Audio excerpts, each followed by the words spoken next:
Right now, something interesting is happening. Ad returns are going down year over year. Cold emails are getting fewer and fewer replies. You need more touchpoints and more engagement with your buyer to have a real chance at converting them. It's all because we're in a trust recession. And no matter what sales strategies people are talking about, if you look at a lot of 7-8 figure brands right now, YouTube is primary part of their funnel. Which is why we are seeing so many businesses suddenly taking YouTube seriously. And I believe without a strong YouTube presence, your brand will be at more and more of a disadvantage as time goes on.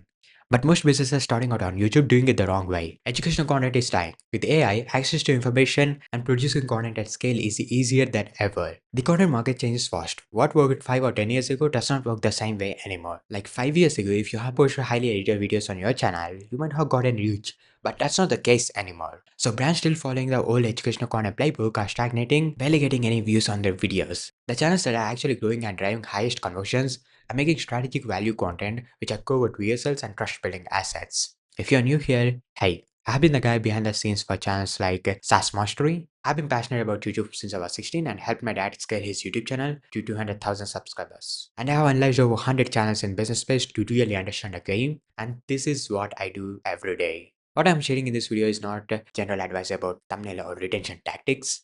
This is the complete system my clients pay thousands of dollars to implement it on their channel, and usually the same information is guru log behind $10,000 programs. You're gonna see the foundation, the mechanism, and how to actually apply it to a specific business and niche. I'm sharing this because there's barely any content on YouTube about this specifically for business owners who want to use YouTube as a growth engine, become top authority in their niche, and actually drive consistently. It's not just vanity views. If that's your cup of tea, let's get into it. Before we get into the system, let's clear up 4 myths that keep a lot of businesses stuck without them realizing it. So the first myth is copying titles. You see a competitor video blow up, you see the title everywhere and you think, oh, this title might be working. So you're just gonna copy it. Maybe you might try to make it a bit unique, but let's be honest, you're copying most of the title, and after posting the video, it's the same old. Your video gets the same amount of views you usually get, because that's not really an ideation strategy. What you're doing is very surface level. You need an actual ideation framework because, in my opinion, ideation is where 80% of your views are decided. And of course, I'm going to show you how we actually do it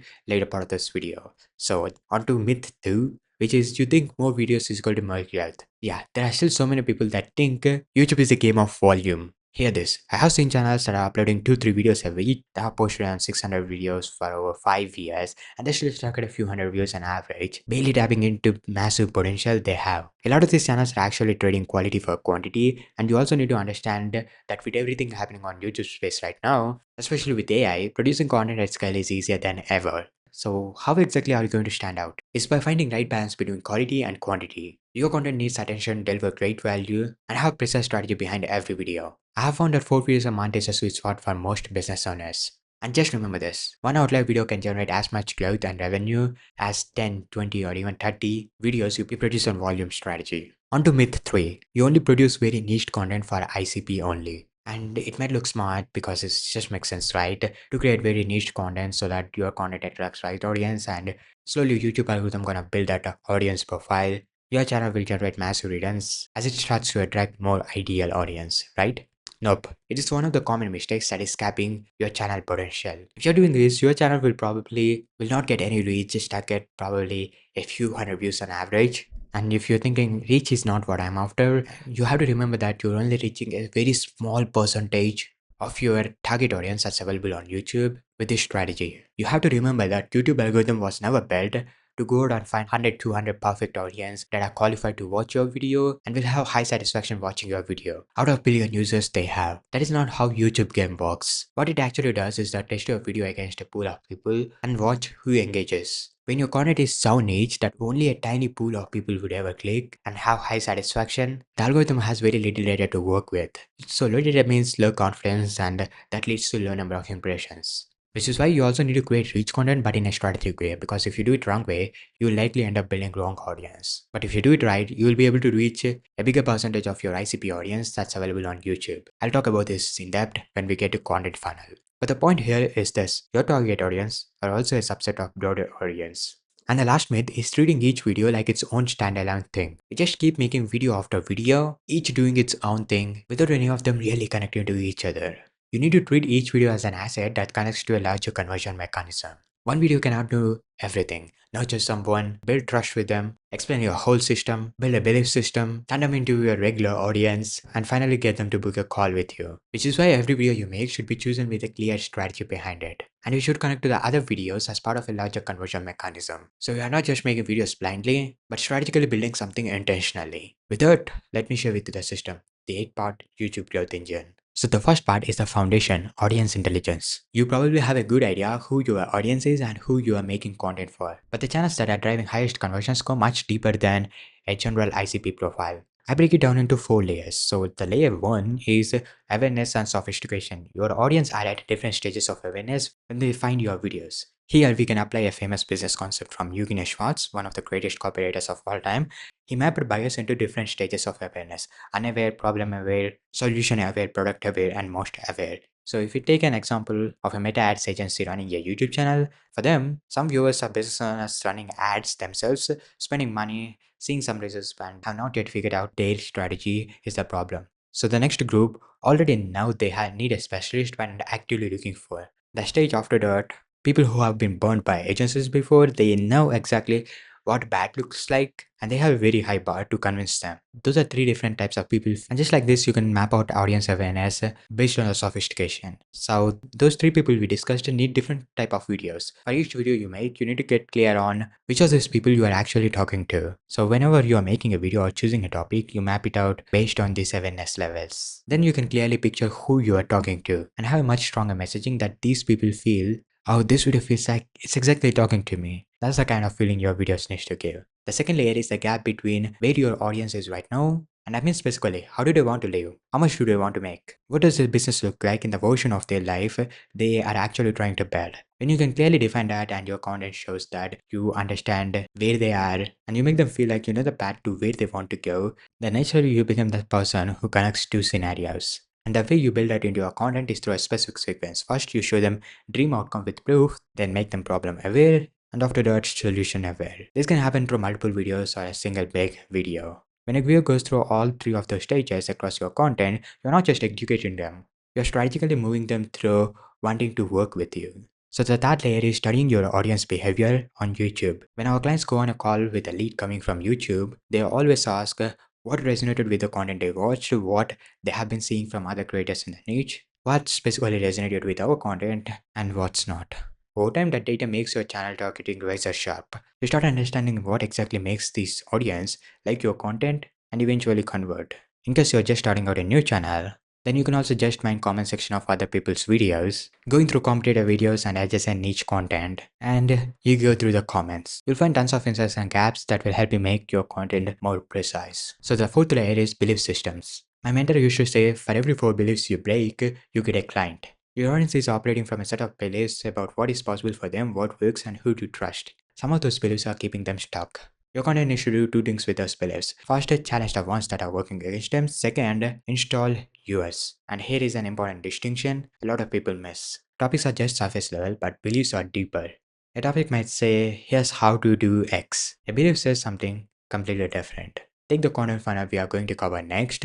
The topic version of it might say, here's how to structure your content. The belief version says, one video can never carry your entire sales process, which is why every piece of content you make needs to work as a one connected system. It's just not a tactic, it's a different lens. When every video you make comes from the same core belief, something starts to happen. Someone watches one video and thinks this is interesting. They watch 5 and then think this person really gets it. They watch 15 and they are thinking, I want to work with this person. By the time they book a call, you do not have to convince them of anything. This is the flywheel. Reputation creates belief, belief builds trust, trust creates sales, sales creates proof, and proof attracts more people who enter the same loop. Your language becomes their language, your framework becomes their framework, and when they reach that point, working with you does not feel like a buying decision, it feels like an obvious next step. This is the level of audience understanding you should work hard to build towards. If you can articulate their problem better than they can articulate themselves, you win.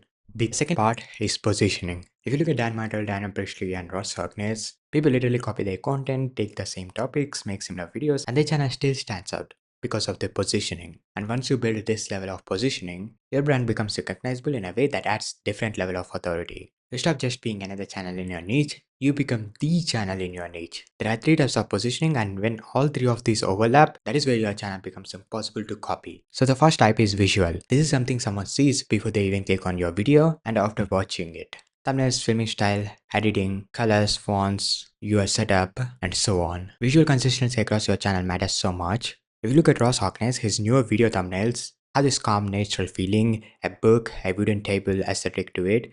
And what does he actually talk about and sell? Buying back freedom for the founder, building systems so the business runs itself. The visual matches the message. If you look at Daniel Brishley, his thumbnails have this handwritten text, minimal style, using a whiteboard, and so on. And when you go into the video, the background from the thumbnail is the actual background in the video. You see him writing on a notebook or a drawing pad. The colors and fonts in his animation matches his thumbnail. Even his recent titles follow a consistent structure. Why you must build a YouTube channel, why you must build a personal brand, why you must stop selling. Every element is intentional. When every element across your channel aligns, your viewer stops having to process who you are, they just know. Brand style consistency is what saves you from being forgettable. It is what makes your people recognize your video in a home feed full of videos before they even read the title. It is what makes you stand out instead of blending in. So the second type is core belief. This is the part that actually makes these channels impossible to copy. Look at these successful channels. Dan Metal, Buy Back Your Time. Dan Appreciably, Key Person of Influence. Alex Hamosi, Grand Slam Offers. Russell Brunson, Funnels. Ross Hawkins, Founder Freedom, Systems That Run Without You. Thousands of people copy their topics, nobody copies their positioning. And the reason is positioning is not a topic, it is the lens through which they interpret every single topic they cover. Every video Ross makes, whatever the topic, is filtered through the idea of buying back founder time. Every video Dana makes reinforces the idea of becoming the key person of influence. That worldview is what makes them feel like a category of one, and this is what you need to build. A unique way of seeing the problem your audience has, a lens that you can own. The third type is audience intelligence. This connects directly to everything we covered in the previous section. When you know your audience at depth, your content speaks to a specific person in a way that feels like that is exactly made for them. This is what separates you from channels covering same topic at the same surface level. When your visual is consistent, your belief is clear, and your audience understanding is deep, those three overlap. And at the center of that is a channel that nobody can copy and nobody can replace. That is what positioning done right looks like. The third part of the system is content funnel. The biggest mistake channels do here is only create very niche middle and bottom of the funnel content. And as a result, their channels stay stuck at 50 to 100 views on average. It might seem completely logical because they don't want to build wrong audience by making broad videos. So making niche videos might build right audience profile in YouTube algorithm. So your video gets out to right people and eventually drive healthy conversions, right? No, as I explained in the beginning of the video, that's not how YouTube algorithm works. And that is a very surface level thinking. The channels that become top authorities in their niche and drive highest conversions don't follow this. So let me show you what they do instead. Starting with targeting. We've already built so much of the foundations, so this is where everything connects. The first part is targeting. I want to use a well-known business concept here, TAM, SAM, and SOM. TAM is your total addressable market, SOM is your serviceable available market, SOM is your serviceable obtainable market. We can use the same concept for YouTube and how we should target. To explain this, let's use the same example of a Meta Ads agency running a YouTube channel. For them, the total addressable market is anyone consuming marketing content, and the serviceable obtainable market, the actual ICP, is 7-8 figure e-commerce brands that are looking to delegate. So the problem with making only very niched content is that you'll only be able to reach a very small percentage of your target audience. And anyway, YouTube algorithm was never built to find 100 to 100 perfect viewers that are qualified to watch your video. That is not how algorithm works. Let me show you a real example here. This is a YouTube studio data of a niched video from our client's channel. This is posted way long before we started working with him and is the top performing outlier on the channel at the time. A major traffic source for this video is the suggested videos. But look at where it was suggested. These are all entertainment videos. That doesn't make sense. This is a niche topic, a SaaS MVP, and supposed to be suggested under SaaS related videos, right? And this is exactly what happens when you don't have right targeting strategy built in. And because of this video being suggested under the wrong kind of audience, it never translated into subscriber growth or driving significant conversions. Before we installed our YouTube system, most videos on this channel were at 100 to 300 views on average with barely any conversions. After we applied the strategy I'm about to walk you through, we created a video on a high potential topic on this same channel around SaaS marketing. That video blew up and got around 40,000 views. But this time, look at where it was being suggested. Every single video it was recommended under was SaaS related. The kind of videos his ICP is already watching. And the difference between these two videos is not random. It was a type of content, how it was positioned, and where it sat inside a deliberate content funnel. That is what Tofu, Mofu, and Pofu actually do when built correctly. Your top of the funnel content is a gateway to reaching a big percentage of your target audience. This is the type of content YouTube pushes at scale, but it's also the content a good percentage of your target audience also watch. One thing you need to understand is that not everyone in your target audience group, but core audience, consumes the exact type of niche content you make.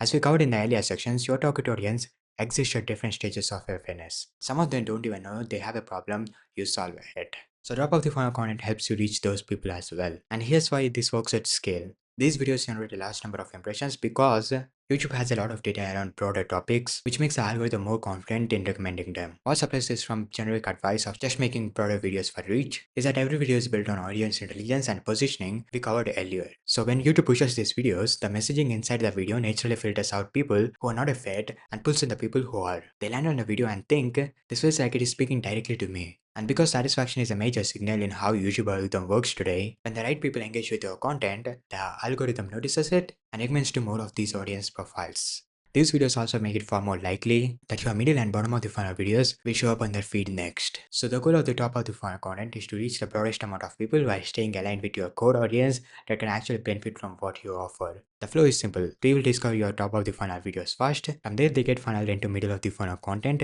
either through a CTA or YouTube suggesting your video again to them. You have to see each video as its own asset connecting to the larger conversion mechanism like this. And after they have consumed enough of your middle of the funnel videos, they will eventually watch your bottom of the funnel video for proof and convert. If you look at any top authorities in any niche, this is what they are doing. Take Randus as an example. His ICP is 7-figure business owners, but his top of the funnel content reaches a much broader audience, including small business owners, entrepreneurs, and people generally interested in business content. The reason it still works is that the messaging inside the video is tailored to his ICP, even within these broader topics. As a result, when he publishes middle of the funnel content, they might not get same level of reach that these broader topics get, but still get a decent 5 to 10,000 views from more qualified audience instead of being stuck with low views of 50 to 100 views following only make niche content advice that is killing a lot of business channels. Ross Ognes does the same thing. His ICP is 7 to 8 figure business owners, but his top of the funnel content is broad enough for any business owner or entrepreneur to watch. But these top of the funnel videos are still very relevant to his ICP. Sam Pilario in Facebook ad space is another good example.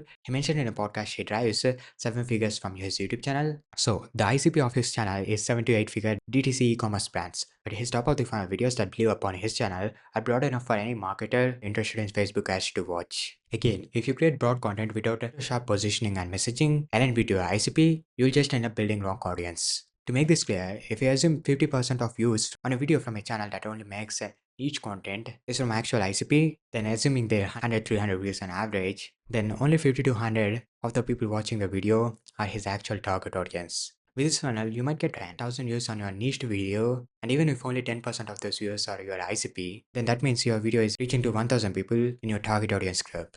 In case you are not familiar with this content funnel, let me explain what middle and bottom of the funnel are. So middle of the funnel videos are basically where you go deep in the niche. These videos are specifically targeting your ICP. You talk about the specific pain points, problems, stream outcomes, and so on. You can also feed your sales cost to AI and get a bunch of middle of the funnel content ideas. Bottom of the funnel content are your covert VSS style videos and also case study videos. When this whole funnel works together, top of the funnel pulls people in from a broader audience, middle of the funnel builds trust and goes deeper, and bottom of the funnel converts. Every video you create becomes an asset that's part of a larger conversion mechanism. The fifth part of the system is ideation. In my experience, ideation is where 80% of whether your video blows up or not is decided. If you get this right, everything else becomes easier. And one of the biggest mistakes I see people make here is just blindly copying titles without actually understanding why those ideas have worked in the first place. So instead of giving you generic advice about titles and thumbnails, I'm going to give you the source of what's actually working right now. So how do you find video ideas first? You can search through YouTube home feed, search YouTube for the topic you have in mind, or use third-party tools like vidIQ or 1 of 10. But here is something you need to know before using any third-party tools like vidIQ. I noticed they often surface outliers much later after a lot of people have already made videos on them. And if you know anything about ideation game on YouTube, whoever makes the video earliest on an idea gets the biggest win. Which is why in our agency we built an internal tool that scans through thousands of videos every day in different niches and business space to catch outliers as soon as they surface. You can also do your own research, collect channels in your niche, adjacent niche, and the wider niche that tend to catch on to video ideas quickly. Once you find those channels who consistently spot trends early, pay attention to what they are posting every few days. You can use that to brainstorm video ideas that are already working. Even if you are not the first, at least you are not the last. So you still have a chance to capture a good chunk of the demand.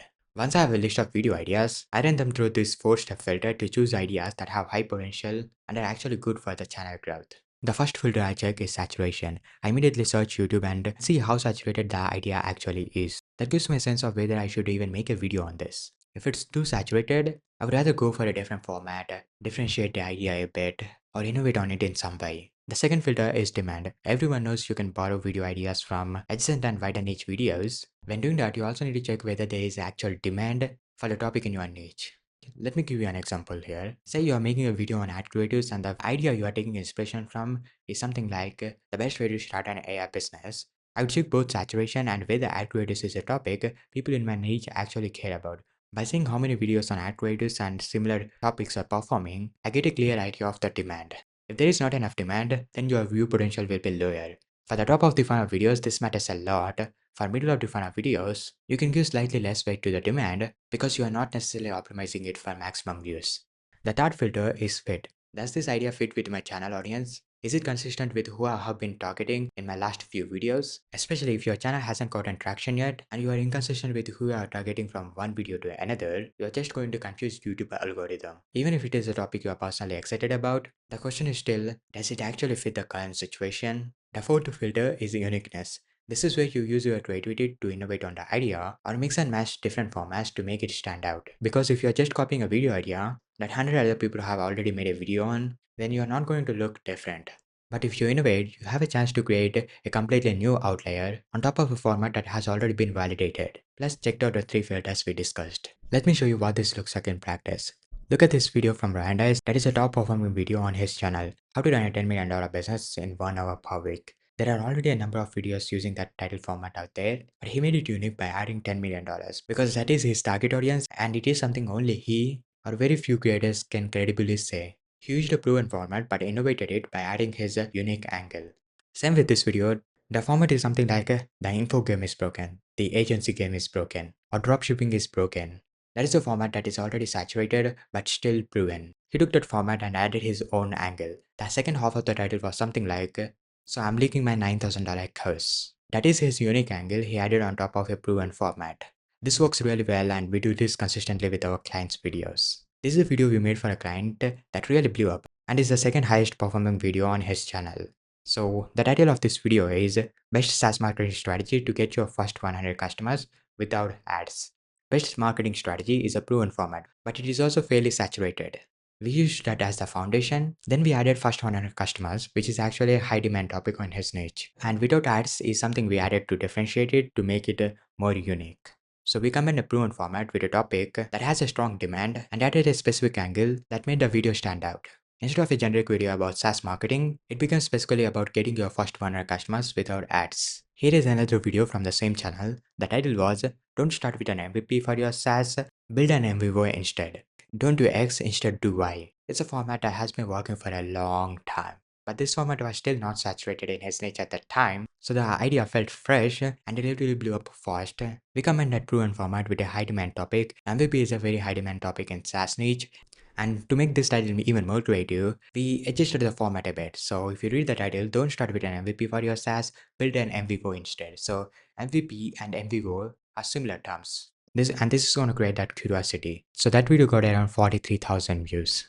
Here is one more interesting example. The thumbnail format for this video actually came from a very popular video from entertainment niche. So some creators in business niche started taking inspiration of thumbnail and both title formats. So this creator in the franchise niche took inspiration from that and made a video on how to buy a franchise with no money down. He paid it with a thumbnail style that originally came from a popular video in entertainment niche, paid it with a title format that has similar psychology to the title from entertainment niche, but also is something that worked in finance niche. Like if you look at this real estate video, how to buy a rental property with no money. And this title format is a very outlier format. So this video blew up and turned out to be an outlier on his channel. And I would say this is what stealing like an artist actually looks like in an ideation game. A few things to keep in mind. First, you need to ensure strong synergy between the thumbnail title, and the hook of your video, so that you are setting the right expectations for the viewer. If these are not allowed, even if you get a click, people will drop off early in the video, and you might be wondering, oh, I have a packaging problem or ideation problem. It could very well be expectations problem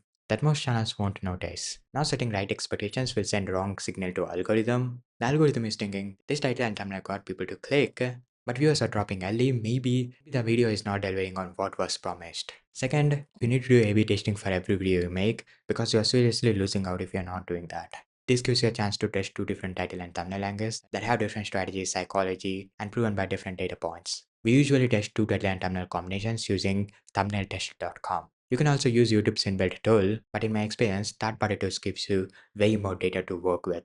And the last thing, execute fast on hot ideas before they get saturated. Outlier formats are getting copied these days very quickly. People see a title format working and jump on it immediately. So when you find a high potential video idea, do not sit on it. Move fast because the earlier you publish, the bigger your advantage. The fifth part of the system is scripting. Scripting is where execution lies and where authority building and conversions actually get decided. Here, I see a lot of channels make one of two mistakes. The first is making purely educational videos with no strategy. You might think if I deliver enough value, people are going to like my videos and magically convert. But that is not how it works on YouTube right now. If you do not do it strategically, you just become another Google. You will not stand out. Look at videos from Ross Hawkins and Daniel Prishway. They are not just blind value dump videos.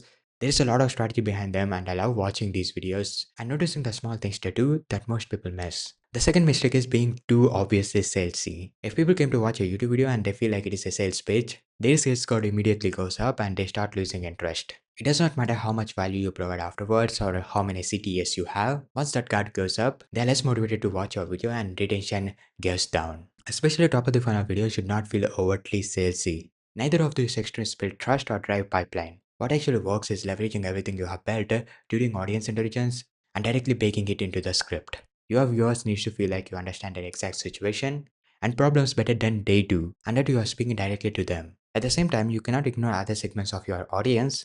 You should not assume all 1000 views come from exact type. You can use some filters in your content to push unqualified viewers away, and that is often a good strategy. But if you overdo it and 50% of your viewers leave early in the video because they do not feel included, that is going to hurt your video performance. You need to balance this carefully for every video. When you leverage everything we built in the earlier stages, your script becomes much more effective at trust and authority. Your video needs to feel like they are genuinely helping people while also moving the viewer through a journey. Now let me give you some of the techniques we use for our clients. So let's start with the hook. As I mentioned in the previous section, you need strong synergy between your thumbnail, title, and the hook. A good hook almost always has these three things. First, a value statement. Why is this relevant to them and why should they even care? Second, a differentiator. Why do they want to hear this from you specifically instead of 100 other videos on the exact same topic? Third, click confirmation. You need to restate the promise of the title in some way so viewers know they are in the right place and they did not got tricked or got clickbaited. So they feel assured that you are going to deliver on what was promised. In other words, you are confirming the expectations that were set by the packaging of your video. So to really drive this home, let me give you a real example. This is a very successful video from Ross Hawkins' channel, and I thought the hook of this video would be perfect for explaining this. So the first 5 to 10 seconds of the hook are, most business owners are trapped in their business, constantly putting out fires, never knowing what to work on first. And if they stop working, the business stops working. I bet this directly comes from his audience intelligence talk. He clearly understands what his target audience is going through and describes their exact situation right off the bat. This makes people think like, this is me, and that is not the kind of generic statement AI spits out. This only comes from actually putting effort into understanding your audience. If you use something like, most businesses fail because they do not have this one thing and it is not specific enough. The next part of the hook is, well, that used to be me as well. But ever since I did this one thing, I have been able to run my business working as many hours as I want. This is what I call a pattern interrupt, and it is also what makes him come across as different. He's basically saying, I have been in your exact situation. At the same time, he's building curiosity with the phrase, this one thing. He's basically communicating that he figured it out. That is a dream outcome wrapped inside a personal experience. The next part is, and this hasn't just worked for me, I have helped countless 6, 7, and 8-figure business owners at selfmastery.co so do the same thing so they can build a business that runs itself. Will this even work for me? He's handling that objection in the beginning by showing proof. I also call these sentences as indirect CTA or soft CTA. Since he is communicating that this is the exact problem he solves and he has done it for multiple 6, 7, 8-figure businesses. This is also a core belief system he reinforces through his content. and he's consistent with his sales page as well. The next part is, so in this video I'm going to show you what you need to do to build a business that runs itself. This is where he's basically introducing structure and restating the value. And notice that he's repeating the phrase runs itself. And remember what I said about synergy between thumbnail, title and the hook. The title of this video is how to build a business that runs itself. He's directly restating the promise of the title inside the hook. The final line is, so you can scale with freedom. That is the dream outcome. Now, let's talk about the body of the script. In my experience, the first 2 minutes is very important. You need to deliver value as fast as possible. Do not be the person who saves everything for the people who watch till the end. Most people do not watch till the end unless you give them that initial value hit as early as you can. Throughout the script, you should also be talking from your experience. Client stories work especially well. It's much better to talk about things you have actually done, things you have seen with clients, and what happens in your day-to-day life. One format that works well is introducing a problem, then a solution or strategy, and then breaking it down through your experience or a client example. You can also lead whole video with a story. This works especially well in storytelling videos, where you are wrapping the entire topic or the key value inside your narrative. Another thing I highly recommend is showing things practically. Do not just talk about strategies. These days, we are seeing many creators like Ali Abdal, Kinso, and Tana Plashtu using tablets and whiteboards to draw while explaining concepts, which makes videos more interesting. This is also something that's working really well. You can also show what actually happens behind the scenes. If your video is about lead gen, do not just explain how you capture lead data. Screen share and show what apps you use, how you enrich data and process live. A lot of people make the mistake of saying, I use this tool, then I do this, yada yada yada. That is boring, honestly. Just show it. All of these things make your content feel real, authentic, and much harder for competitors to copy. When it comes to scripting the body of the video, I highly recommend getting comfortable with bullet point scripts rather than word for word scripts. Word for word scripts often make videos sound overly scripted. What we do for our clients is gather information we need upfront from them, then only script certain parts word for word, such as hooks, CTS, outro, and any other parts where precise wording actually matters. Everything else is built around well thought out bullet points. Usually we turn this into a visual PDF that the client can easily follow around while recording.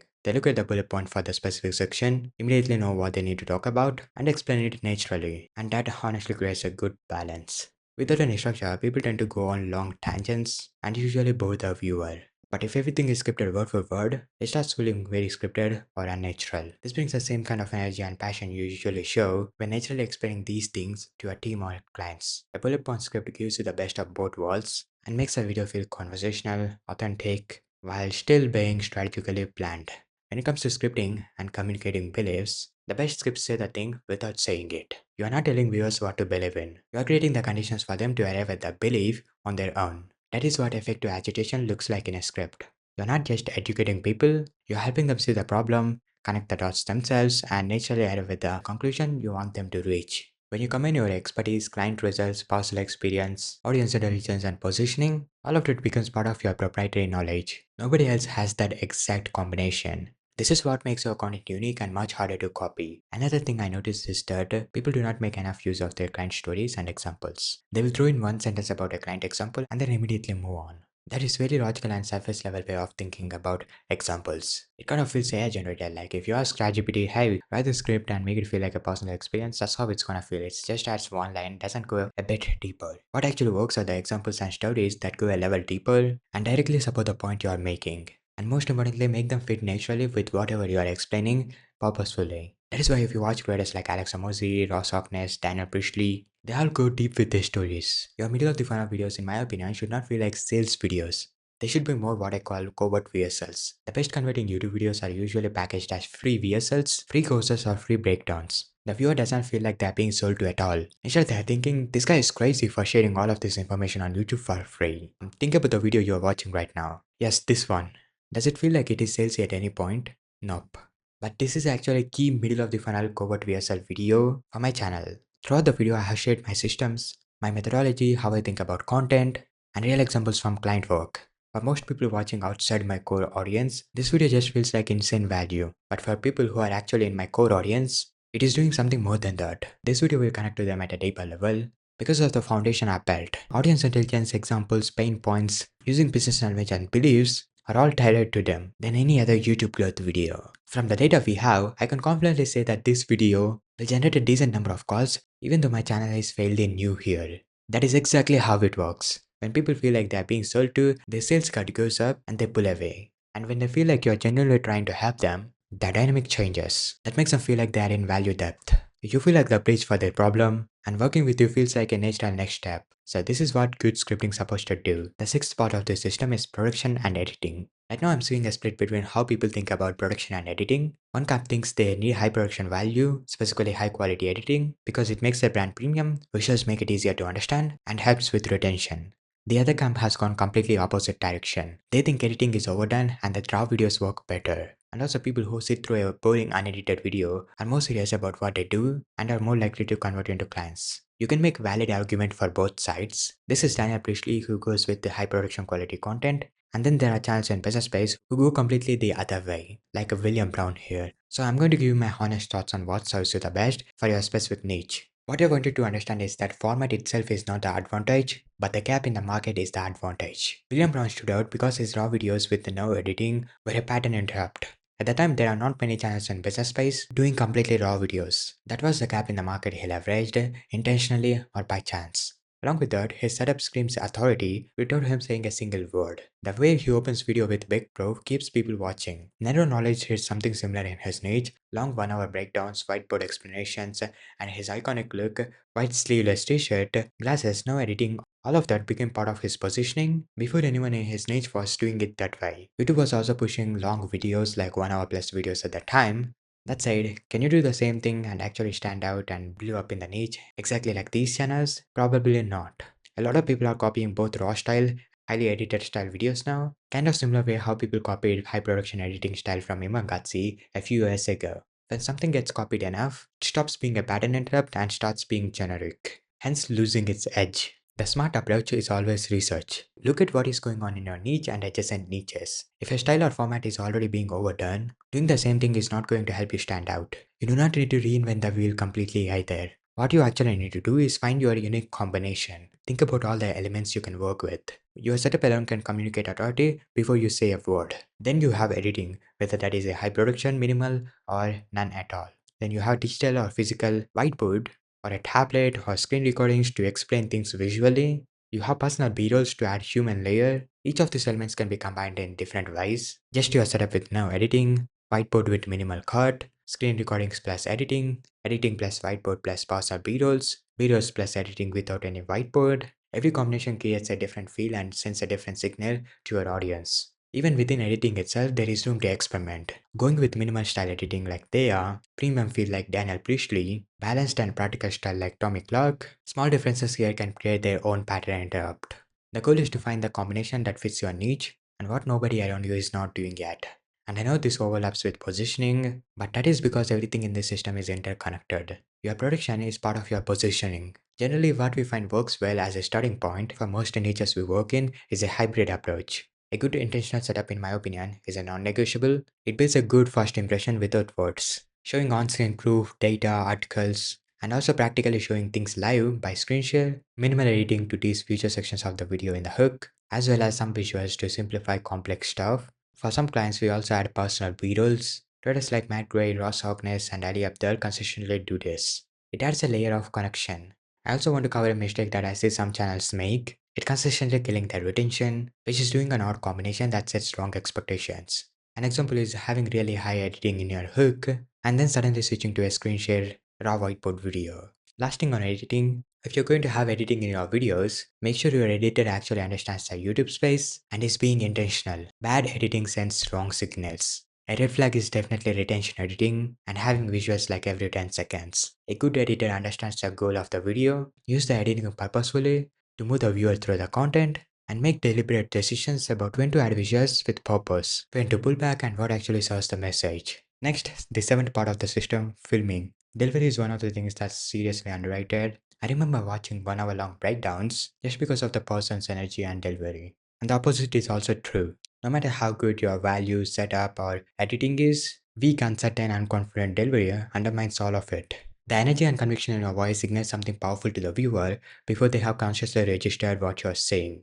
You have to sound like you know your stuff and come across as you are that person. The biggest thing that helps with this is preparation before filming. What I do is just look at the script and rehearse what I'm going to say naturally, like I'm explaining it to a person. So when I actually get in front of the camera, I'm already in that flow state. Just be yourself. When people feel your videos are too acted or too forced, it kind of repels them. Be free with it and keep your energy consistent throughout the video. Remember, you don't have to record the whole video in one go. What I do is record in parts and use the breaks in between to prepare for the next part. This keeps the energy consistent without me burning through halfway through. Another thing I hear a lot is that I'm not natural on camera. You just need more reps and more prep work. And before you film, watch a few videos from creators whose delivery you want to replicate. Also think of the camera as just as a person I'm talking to. There are also a lot of great videos on this topic on YouTube that cover this in much more detail. The eighth part of the system is distribution. YouTube is one of the best ways to create content at scale without doing proportional amount of work. If you're making 4 videos a month with a proper repurposing system behind it, that 4 videos can turn it into 68 pieces of content. Just take this video for example. It's around 1 hour long and I already plan to repurpose this into 70 to 80 pieces of content directly or indirectly. With this, you don't need to create separate content for any other platform you are on. You might have seen so many brands already leveraging this, like for example Matt Gray and Alex Amoisi. And the reason this works is that if your long form videos have this level of quality and strategy behind them that we covered in this video, everything repurposed from those videos carries the same level of depth. Now you might be wondering, is it even worth posting on other platforms? If something performed well on YouTube, why would it work on Instagram, LinkedIn or X? As long as you adapt the format to what that platform needs, a video that performed on YouTube has a higher chance of performing on these platforms too. I have seen it happen a number of times. And here's why this creates a massive leverage for your channel. You're pulling short form attention from platforms where distribution is far and wide. You're funneling that attention into YouTube, where the content is long form and trust is high. So you're making up for the short attention spans and high distribution of those platforms while also leveraging YouTube's ability to build trust through long form videos. People from those platforms land on your YouTube videos, get nurtured and have a much higher chance of converting. And yeah, YouTube also rewards external traffic, so it accelerates your channel growth as well.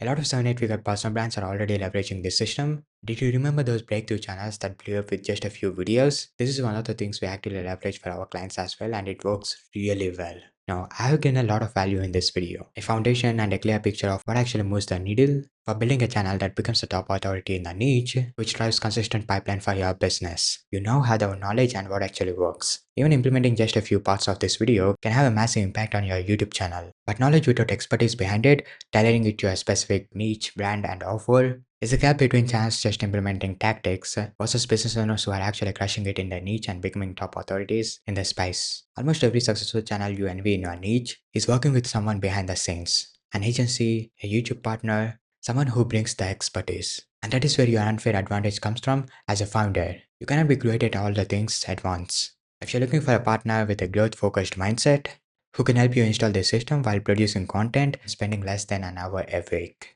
And someone who pays attention to your brand values, your content preferences, and make sure your expertise is captured in your content the right way. That is what we help founders and business owners do. I help business owners install our YouTube growth engine so the channel works for them, not the other way around. And we are selective about who we work with. The people who get the best results are the ones who have proven offer, case studies, and are serious about building authority in their niche the right way.